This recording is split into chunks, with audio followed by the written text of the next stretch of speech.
On the story where sailors were abducted off the Kenyan coast. 8 Indians, including the captain of MVS Asphalt, have been released by Somali pirates.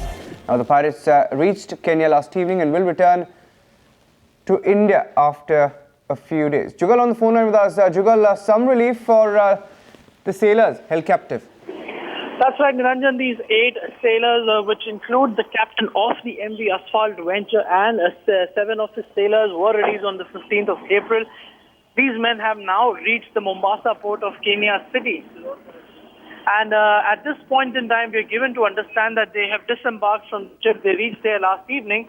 And after disembarking, they will be taken for medical examinations, after which an Indian High Commission team from Kenyan Embassy of the Indian government will be debriefing them, the medical test conducted, and essentially they will be put through a long session of debriefing to understand essentially what are these pirates all about, what are we up against, because these are very rare cases.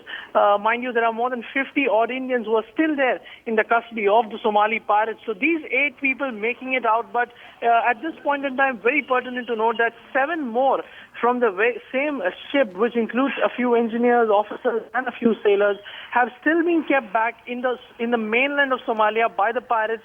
Remember, their main and outrageous desire to have their own men exchange the ones who were arrested by the Indian Navy is something which is still raising a lot of heckles. And right now, even though it is a cause to celebrate that these 8 people have made it back, but the 7 people still remain. Right, Jugal, any details whether that swap deal that they had demanded has come through? Any idea?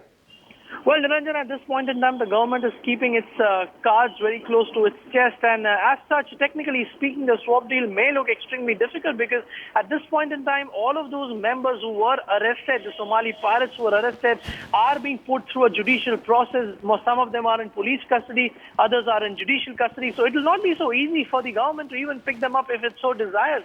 It is a long-drawn judicial process that they are now a part of, and to pick anybody out of it to swap really will be a technical hazard as far as the government is concerned, and the government has maintained that there is no question of any swap which can happen at this point in time.